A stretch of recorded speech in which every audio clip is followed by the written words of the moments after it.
José Antonio Kast, abogado de la Universidad Católica de Chile, líder del Partido Republicano y candidato presidencial en las elecciones de 2017, 2021 y ahora en 2025. Fue concejal de la comuna de Buin entre 1996 y 2000 y luego diputado durante 4 periodos consecutivos de 2002 a 2018. Es el menor de 10 hermanos y hoy junto a Pía Adriasola son padre de 9 y abuelo de 4.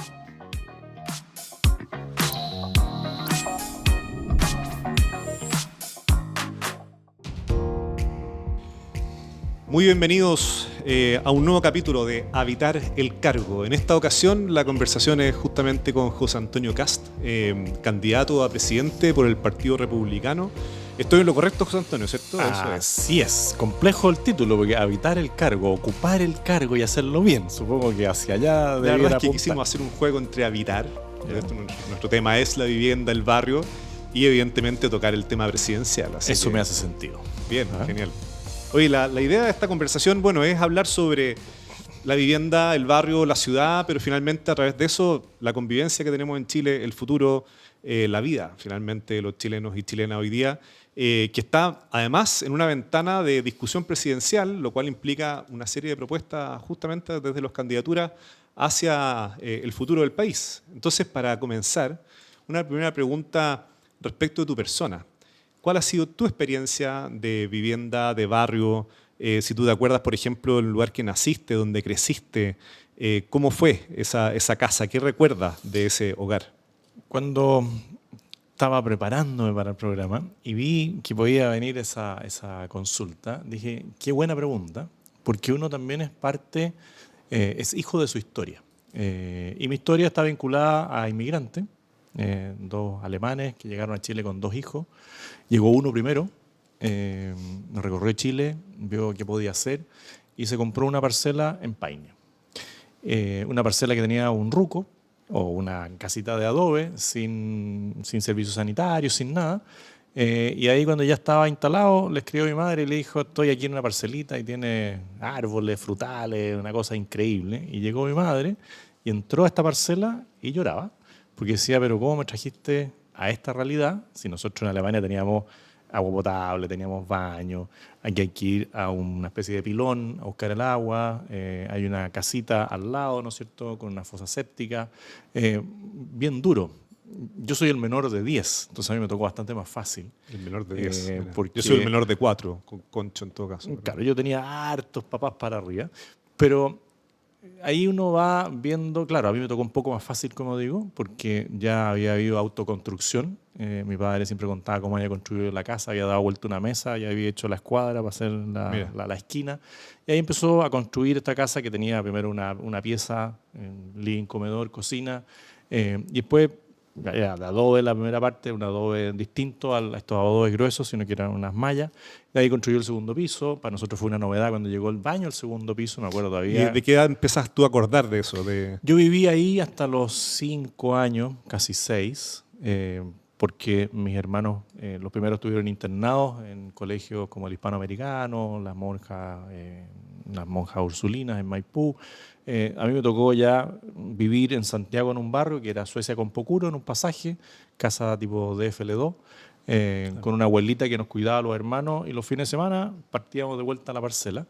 Pero tú te acuerdas de todos los avances. Entonces cuando llegaron estas como una textura que se limpiaba de los baños, llegaba como enrollada arriba del techo y después la claveteaban con las puntitas en la pared. Entonces todo es una experiencia. La escalera del segundo piso, el compartir la pieza siempre con los hermanos. Hay una vivencia que yo te la reflejaría como hogar. Hogar en este caso con los papás hasta los 5 o 6 años, cuando uno ya llegaba a kinder y se trasladaba de lunes a viernes a Santiago a vivir con los hermanos. Y las visitas a los papás eran 2 veces a la semana, que llegaban a almorzar.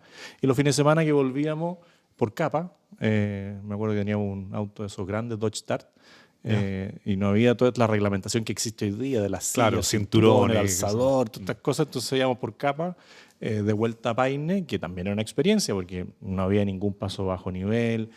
Tú hoy día viajas de Santiago a Puerto Montt sin un semáforo. En esa época paraba en Salesiano, paraba en Departamental. Si no te tocaba irte por la Gran Avenida, el Puente Maipo todavía tenía, cuando yo era muy pequeño, todavía estaba el Puente Viejo, cuando se construía Claro. el segundo, ahora ya hay un tercer puente. Eh, y eso refleja lo que a uno le tocó vivir. ¿Ah? Yo vivía en esta parcela que era una casa pero conectada con el emprendimiento familiar. Mis padres partieron con gallina, después con cerdo, una fábrica asesina, entonces estaba todo incorporado. Y en esa época la escasez de vivienda también era alta, por lo tanto en la misma parcela muchas personas que trabajaban con mis papás, ahí mi padre construyó varias casas. Y se generó una especie de villorrio rural Claro. al lado. Por lo tanto, hasta los 5 años era donde yo me movía. Las personas con las que yo compartía, jugaba. Había, claro, situaciones complejas para mí, porque yo era pelo casi blanco y no había más personas con pelo rubio. Entonces, claro, llegaba el bullying, entre comillas, por los choclos, la coronta de choclo Claro. que era rubia, ¿no es cierto? Entonces, pero había un ambiente familiar bueno, y de ahí me trasladé a un barrio, de esos barrios antiguos, con casas en pasajes, pareadas, de FL2, de haber sido. Ley Pereira, seguramente tu versión. Esa... No sé si Ley Pereira o de FL2, pero puede ser Ley Pereira. Era una casa que tenía 3 habitaciones en el segundo piso, un baño. Y en Que el fue una primer experiencia bien piso. distinta, porque fue una experiencia más de barrio. La otra estabas más en una parcela. Claro, ¿no? lo de barrio era entretenido porque, claro, Suecia no tenía el tráfico que tenía hoy día. Claro. El pasaje permitía que se convirtiera en cancha de fútbol, de voleibol, básquetbol, calle, lo que fuera, luche. Ahí había vida de barrio. Y, claro, si se arrancaba la pelota no corrías peligro. Todavía estaban los heladeros. ¿Ah? Nosotros jugábamos con el hielo seco que andaba dentro de estos carritos, pero la gente hoy día no tiene idea lo que era un heladero, que andaba alguien por la calle vendiendo helado. Era como un Pronto Móvil, ¿ah? O un Oxxo móvil, y la gracia era que llevaba hielo seco. Entonces lo ponían a cuchara y tiritaba. Un Uber helado. Así. El Uber helado, claro. ¿Ah? Oye, interesante tu historia. Estamos conversando. No sé si lo puedo decir, si no lo editamos, pero tú me contabas que tenés ya cerca de 60 años, ¿no? 59 Mira, cumplió, ya camino a los 60. Interesante recorrer tu historia porque de alguna manera entre la construcción que mencionabas de la casa, la parcela, bueno, el hogar, ¿cierto? La cantidad de hermanos, pero también el recorrido justamente a la zona sur de la región metropolitana y ver también el desarrollo de Chile, es de alguna manera también recorrer hitos de desarrollo del mismo país. En ese sentido, ¿en qué momento a ti te empieza a hacer un llamado de la política, digamos? O sea, de aquello que justamente se mete a ver hacia dónde tiene que crecer el desarrollo de Chile. De nuevo, uno es parte de su historia. Mis padres eran personas muy sociales, así como a mi padre le tocó construir una especie de villorrio rural con todas las soluciones que implicaba. Y de hecho, cuando nosotros tuvimos la primera piscina, que era una piscina también hecha con un cuadrado, era de, no sé, de 3 metros por 5 metros, la misma piscina se construyó en el villorrio. Entonces, tú ibas viendo que el desarrollo no era solo para el que tenía la posibilidad de hacerla, sino que esta se transformó en la piscina de la zona de Winnie Paine. Había una relación de comunidad de alguna manera. Había una vida comunitaria entre personas que colaboraban para sacar adelante un proyecto, que era esta empresa familiar, que después se transformó en una empresa mediana, grande. Y claro, en el recorrido, muy bien lo dice, en el recorrido de Win o de Paine hasta Santiago, uno iba viendo cómo crecía la ciudad. Y claro, antes había campo entre el Puente Maipo, entre Win. El Puente Maipo era todo campo, hoy ya tiene muchas villas, y del Puente Maipo para acá, campo, llegaba recién a la fábrica Carosi, que está en Nos, que ya era como un desarrollo industrial, y de ahí de nuevo campo hasta que llegabas a La Cisterna, y ahí como que partía incipientemente el desarrollo urbano. No me acuerdo si existía el anillo de Américo Vespucio, pero después tú vas viendo cómo se va urbanizando, haciendo barrios industriales, barrios de las personas que viven en el entorno de San Bernardo, y ahí uno va diciendo, bueno, ¿cómo se desarrolla lo urbano? Y la primera experiencia con lo público fue de concejal por Win, y creo que hasta el día de hoy todavía no hay plan regulador. ¿Y por qué te tiraste de concejal? Porque sentí el llamado a lo público. Yo trabajaba como abogado, en un estudio jurídico, pero claro, detrás del computador, Claro. habiendo tenido toda esta otra experiencia de vida, tanto universitaria como familiar, decía, bueno, aquí yo no voy a poder influir tanto como podría influir en Buin. Yo era vecino de la zona, por lo tanto tenía raíces ahí, mi padre era alguien bastante conocido, y dije, bueno, una manera de salir del estudio es vía democrática, ¿ah? Que me elijan para un cargo popular, y ahí nadie me va a poder decir que no.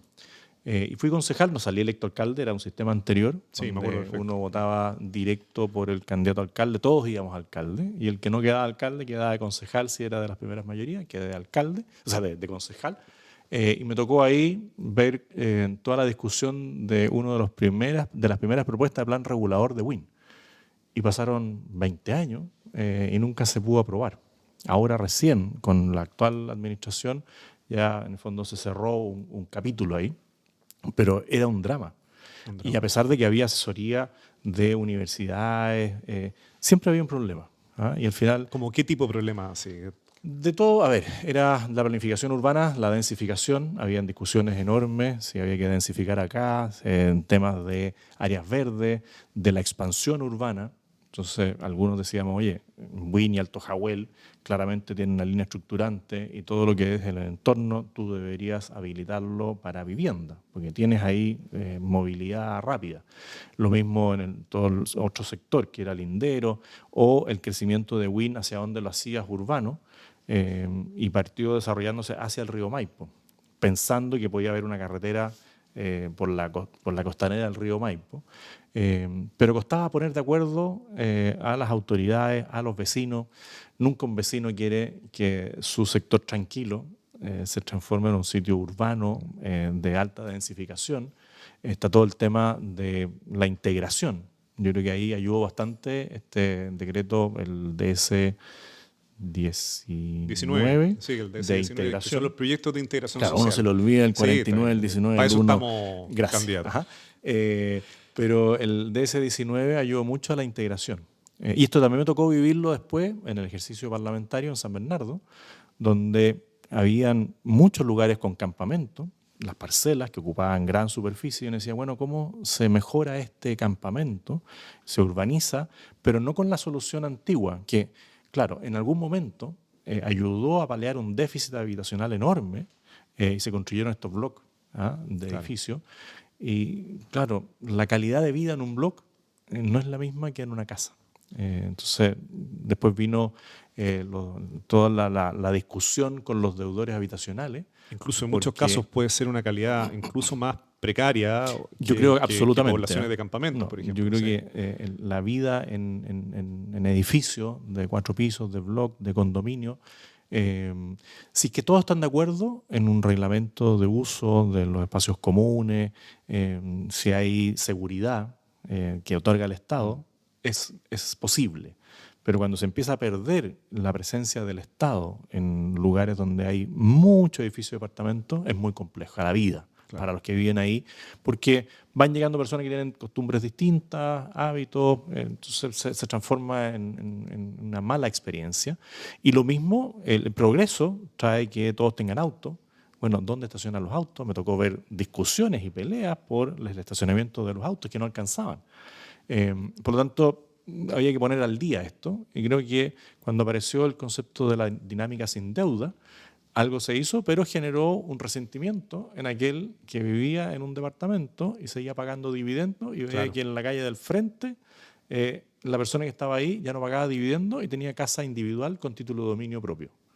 Eso generó mucha tensión y era entendible lo que ocurrió ahí con los deudores habitacionales. Me tocó ser parte de esa lucha con, me acuerdo, concejales humanistas en San Bernardo y con dirigentes bien de izquierda en Buin, donde todavía existía el concepto del comité de allegado, donde había una estructura bastante formal de los ciudadanos, de los pobladores, y que era más fácil de abordar a veces.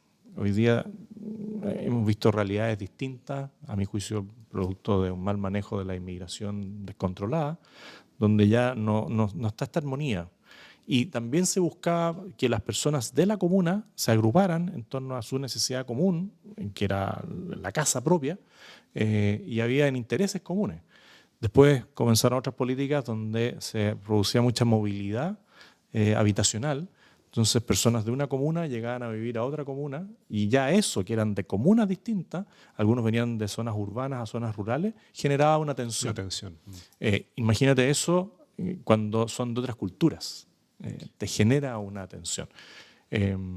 Pero sí, fui viendo el desarrollo del tema habitacional y también de esa crisis de falta de vivienda pasar a una, que es lo que ustedes ven hoy día, que es quizás mayor, y con mayores dificultades para la solución.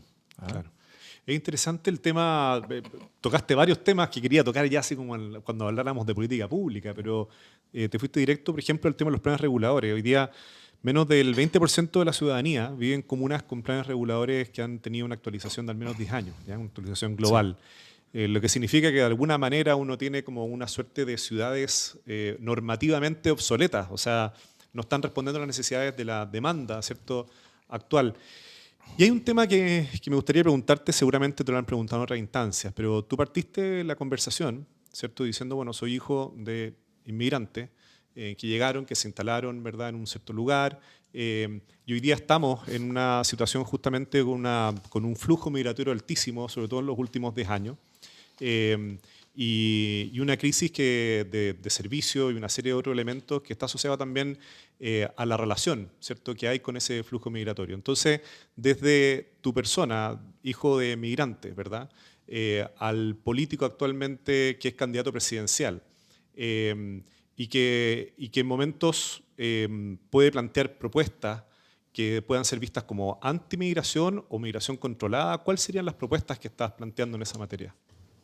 Yo siempre creo que las personas pueden migrar, pero los países también pueden regular de alguna manera el ingreso. Y esto también viene de la experiencia familiar. Mis padres primero velaban por lo suyo, por sus hijos, después por sus colaboradores, y siempre estaban preocupados de... una gran preocupación de mi padre siempre fue la casa propia. Y tú, dentro de este emprendimiento familiar, ibas viendo cómo cada persona que llegaba, y pasaba 1 año, 2 años, mi padre iba y le decía, ¿y usted tiene casa? No, don Miguel, mire que esto es para mucho más adelante. No, usted tiene que tener casa. Y iba a estas cooperativas de ahorro y préstamo, habían varias, en esa época, Vitacop, Provicop, varias. Entonces le decía, mire, yo le voy a poner el pie, esto y lo otro, y usted va a tener su casa propia. Y en un país, a mi juicio, es bastante parecido. Tú primero tienes que preocuparte de tus compatriotas y en la medida que vas creciendo, claro, puedes ir abriendo espacios, pero si tú no controlas de alguna manera el ingreso a tu país, sobre todo en un país que presentaba niveles de desarrollo más altos que otros o situaciones de seguridad más estables que otros, te vas a convertir en un polo de atracción. Y muchas personas van a decir, yo me quiero ir a ese país porque hay seguridad, porque hay beneficios sociales importantes. Por lo tanto, tienes que regular el ingreso, porque si no vas a desmejorar a los que ya están y los que vienen no van a tener esa promesa que les hicieron cuando partieron. Y claro, mis padres llegan a Chile cuando la inmigración debe haber sido el 0,5% de la población. Claro. Hoy día estamos hablando ya de sobre el 10% de población migrante y eso te genera una presión sobre todos los servicios que presta el Estado. Puede ser temas de salud, temas de educación y también temas de vivienda, porque la oferta, lamentablemente, por otros problemas que seguramente vamos a conversar, se fue disminuyendo. Si antes tú tenías una construcción de vivienda de más de 120.000 al año y hoy día tienes una construcción de vivienda de 60.000 por año promedio, claro, ¿dónde están esas 60.000? Pero tienes 2 millones de personas más. Entonces el valor de los arriendos va a subir, el valor del terreno va a subir, sobre todo si volvemos al tema del plan regulador, porque te ahoga. ¿Para qué decir los planes regionales, el plan metropolitano, el plan regulador metropolitano, que te pone un anillo, después nadie sabe por qué lo agrandan, después lo achican de nuevo, uno ahí no sabe a veces si hay algún interés oculto en hacer crecer la ciudad, después achicarla, comprar más barato, vender más caro. Todas esas especulaciones tienen que resolverla una autoridad con todas las cartas sobre la mesa. Entonces, la situación migrante de mis padres es muy distinta a la que se vive hoy, porque además eran migraciones que venían de países bastante más lejanos. Estábamos acostumbrados siempre a migración argentina, boliviana y peruana, pero llega un momento en que viene una gran migración de personas de Haití, que vienen con esperanza y se dan cuenta de que el clima no es el que era, que las condiciones laborales no eran las que les prometieron, y se produce una frustración. Y después, bueno, viene una migración de Venezuela por situaciones políticas que viven en ese país y también una migración colombiana bastante grande. Y en eso, tratar de sacar el mayor contenido de la experiencia que has tenido hasta ahora. Tú has ido de candidato presidencial, ya estás tu tercera vez, ¿verdad? Así La es. primera fue el 2017, 2021 y ahora conversamos un poquito antes del programa. ¿Qué es lo que ha ido madurando el candidato José Antonio Kast? Bueno, cuando uno es más joven es bastante más impulsivo, y eso en el sector que esté, busca soluciones a veces inmediatas y después te vas dando cuenta que hay ciertas trabas que tienes que ir solucionando, y se va produciendo esa madurez, está diciendo, bueno, ¿cómo enfrentamos esta traba? Esta traba no es ir a encadenarse al Ministerio de la Vivienda, es decir, con las autoridades que están ahí, ¿cómo mejoramos la gestión? Que curiosamente, con mayor modernidad, no ha mejorado la gestión. Con mayor cantidad de funcionarios públicos, de servidores públicos, tampoco disminuye el atraso. Nosotros hoy día deberíamos estar pensando en las direcciones de obras digitales. Y vemos que una gran piedra de tope, no porque no quieran, sino porque no tienen la capacidad física, las direcciones de obras municipales, de poder procesar la demanda que existe de las constructoras en temas sociales o temas particulares. Y ahí tú dices, bueno, ¿cómo sentamos a distintas autoridades para que analicen este tema? Por eso yo valoro lo que están haciendo ustedes. Gracias. Porque, claro, ustedes parten como iniciativa también de jóvenes vinculados a un proyecto de la iglesia, ¿no es cierto?, como es el Hogar de Caso Cristo. Techo, sí. Y nace Techo como una solución puntual para una realidad dramática de vivir en campamento. Nadie quiere vivir en campamento. Nadie quiere que se repitan esas escenas donde la solución era llevarle plástico. ¿Ah? Y yo, claro, decía, esto es muy potente, pero, claro, es limitado. ¿Ah? Y es limitado porque también hay falta de un proceso educativo de las personas, de decir, bueno, yo voy a recibir una vivienda nueva, aunque sea una media agua, pero no se va a llover. Y eso tú dices, bueno, en el tiempo madura. Yo antes tenía mis discusiones con la figura de las media agua y de techo, porque claro, me tocaba trabajar en los mismos campamentos y yo llevaba, no sé, los libros para que se constituyera el comité de allegado, Claro. el libro socio, el libro de acta, el del tesorero, y llegaba una experiencia social a construir vivienda y a veces el campamento que estaba bien afiatado crecía y se desarmaba la estructura. Y ahí, claro, uno tiene ciertos choques, y ahí está la juventud, y hoy día uno dice, no, eso tenemos que integrarlo, porque la experiencia que se tenía de una vivencia social y la experiencia que uno podía compartir con la realidad municipal, tenían que conversar, pero faltaba el puente. Por eso creo que esto es muy bueno, que hayan puentes y que se hable ya de la complementación público-privada. Y decir, oye, los privados tienen algo que decir. Las obras de infraestructura que el Estado no puede hacer, hagámosla con claro, el mundo privado. Hagamos una proyección. Y también uno va viendo realidades. A mí siempre me chocó la realidad de Alerce, en la región de los lagos, que se crea como una ciudad satélite, una nueva ciudad sin servicio. Exactamente. Y los encerraron literalmente en un lugar sin servicio. Y la conexión hacia Puerto Montt era malísima. No había doble vía, ya no funcionaba el tren, y había una posibilidad de conectarlos a la 5 Sur. Y me tocó ir a discutir con EFE, con el gobierno en ese entonces de Sebastián Piñera, de que se hiciera el cruce ferroviario para que Alerce tuviera una salida a la 5 Sur. Y no se hizo. Y era una impotencia de decir, ¿cómo no se dan cuenta de que esto podría facilitarle la vida? No sé, no todos los que vivían ahí, han sido 60.000 personas en esa época, pero al menos a 10.000 personas le cambiaba la vida poder llegar a su trabajo rápido.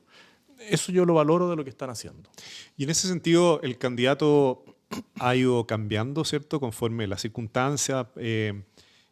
Techo también ha cambiado su modelo de intervención.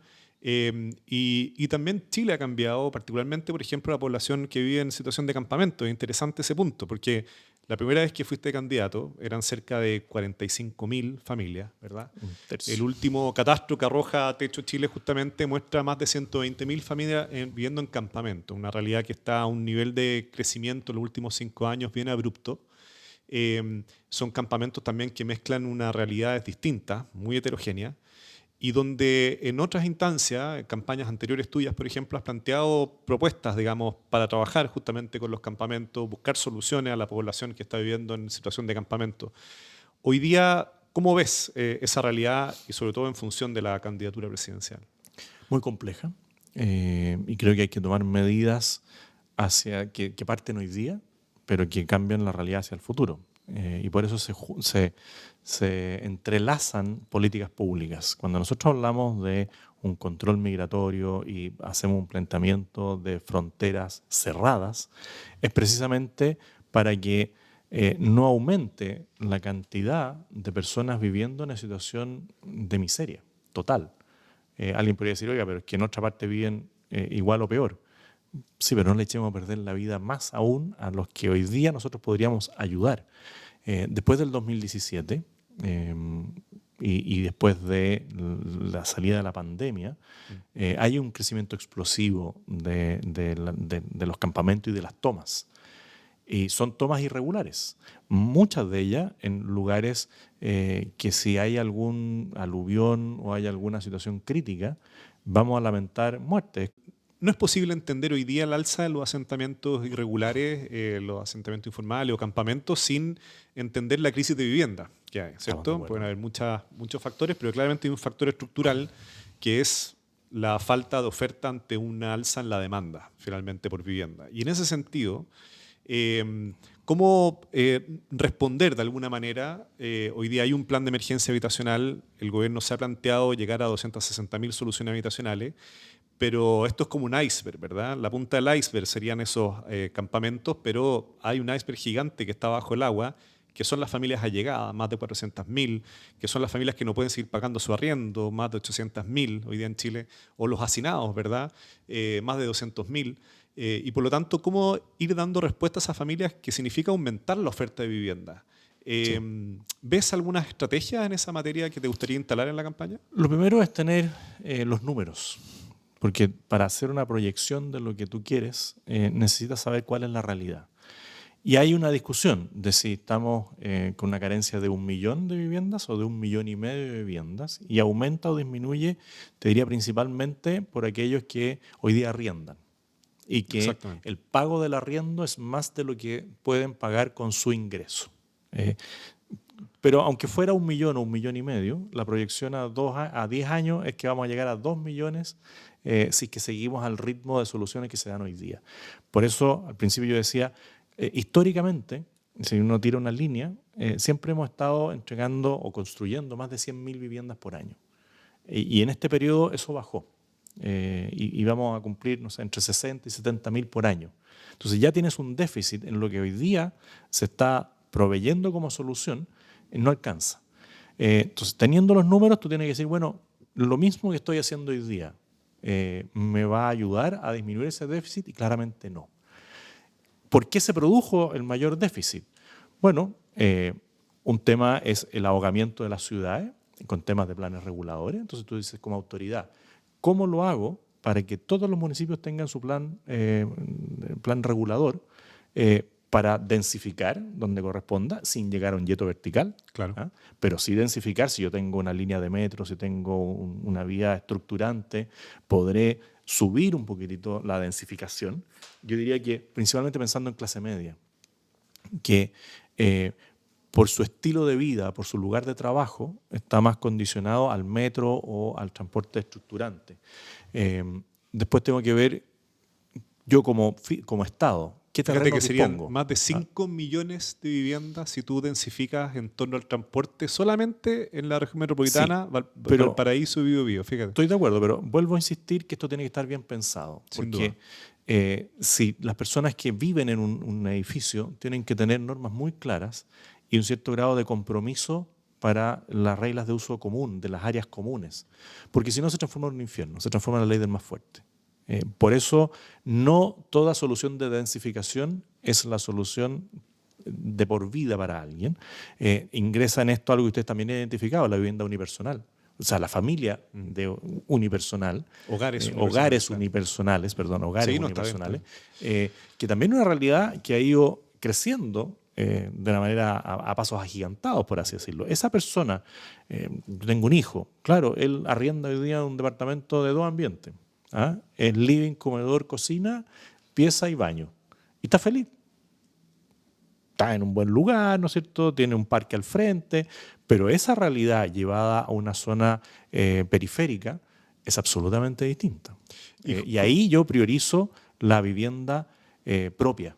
Yo ahí hay una discusión también latente de si propiciamos la construcción de viviendas para arriendo o vamos a la vivienda propia. Yo soy partidario de la vivienda propia. Esto también se ha dado en discusiones municipales, donde algunos alcaldes señalaban, yo voy a construir viviendas que son del municipio y las voy a arrendar a precio justo.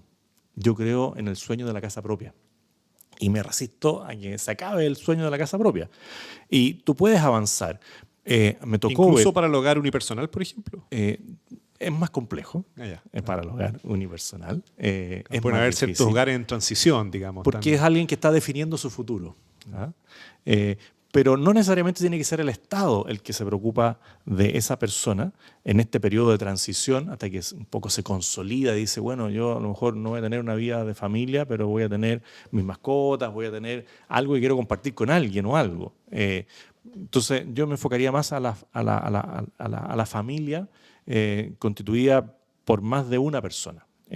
Y ahí la solución en zonas del radio urbano más extenso pasa uno por los bienes que tiene el Estado. O sea, ustedes identificaron ahí 10 ciudades que concentran la mayor cantidad de déficit habitacional. Dentro de esas ciudades está Iquique, Alto Hospicio, Antofagasta, Copiapó, donde la mayoría de los terrenos son de bienes nacionales. O sea, tú puedes generar desarrollos inmobiliarios ahí desde la política pública y no entregárselo de nuevo a estas organizaciones criminales. Sí. Y con tu experiencia, ¿por qué crees que eso no ha pasado? ¿Qué es lo que ves? Porque primero no hay interacción. O sea, el Ministerio de Bienes Nacionales tiene su vida propia y el Ministerio de Vivienda otra. De ahí a que el ministro de Vivienda convenza al de Bienes Nacionales de que se anime a avanzar en algo, pueden pasar meses.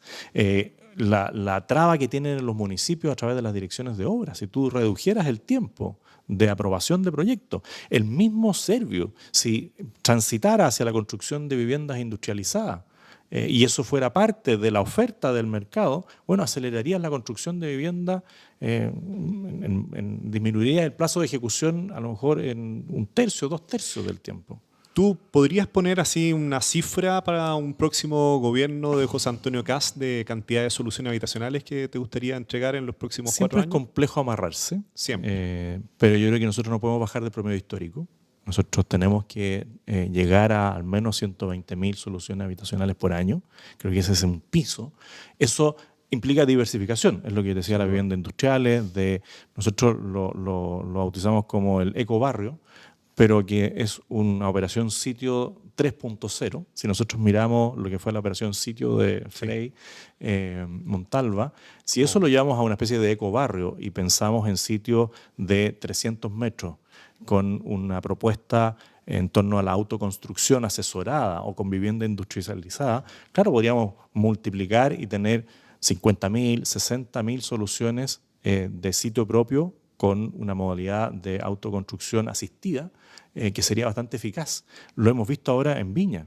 El Estado en soluciones habitacionales fue lo más ineficiente que hay y las personas siguieron viviendo en el mismo sitio y hicieron autoconstrucción. De ahí a que ahora la Dirección de Obras Municipales le apruebe la autoconstrucción es otro tema. Pero si el Estado hubiese estado a la altura de decirle, mire, este es el tipo de vivienda que nosotros sabemos que la Dirección de Obras le va a autorizar inmediatamente, o esta es la vivienda industrializada que se va a generar para las catástrofes del terremoto. Se llevaron soluciones individuales a muchos sectores rurales porque era una especie de minga, que tú llevabas la vivienda y tenías una oferta de 3 o 4 modelos de vivienda que te podían llevar. Todo eso se perdió. Es como que las personas que estaban ahí, algo pasó que ya no siguieron con esa misma iniciativa, ese mismo empuje que lo que tenían antes. ¿Te gustan los juegos, José Antonio? Algunos. No, mira, nosotros tenemos una red por la vivienda de la ciudad. ¿Ya? Nos conectamos con parte de la demanda por vivienda digitalmente. Nos dimos cuenta que había mucha organización también digital por ahí. Entonces les pedimos que nos mandaran preguntas. ¿Ya? Así que acá hay algunas preguntas de la gente. Te invito a que puedas sacar una. Ay, hombre. Entonces, complejo. Las mandaron por Instagram, por qué sé yo, Facebook y otras Uy, formas. ya. ¿Cuál sería qué pregunta de esa? Los arriendos y los precios de las viviendas son inalcanzables. ¿Cómo pretende abordar este problema? Gran pregunta. Bueno, un poco lo que estábamos conversando, ¿no? Sí, bueno, políticas públicas de alto impacto. Hoy día los arriendos y los precios de la vivienda están muy caros. Tenemos que analizar qué ha influido. Por ejemplo, el término de los beneficios tributarios, el IVA que se le agregó, ¿no es cierto?, a la vivienda nueva, claramente subió los precios. Después el tema de los retiros, que todo el mundo valoraba mucho, destruyó el sistema del crédito hipotecario.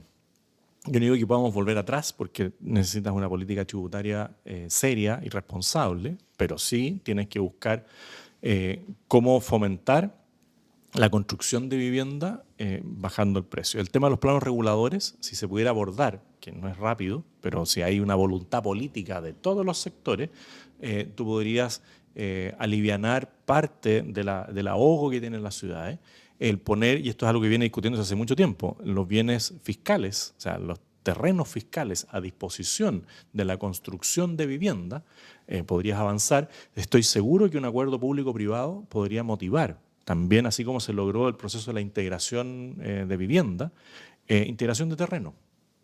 Hay inmobiliarios que tienen terreno, que no los pueden usar, y tú le dices, oiga, vamos en 2x1. Te aseguro que va a haber voluntad de solución. Lamentablemente nada de esto es de un año para otro. Exactamente.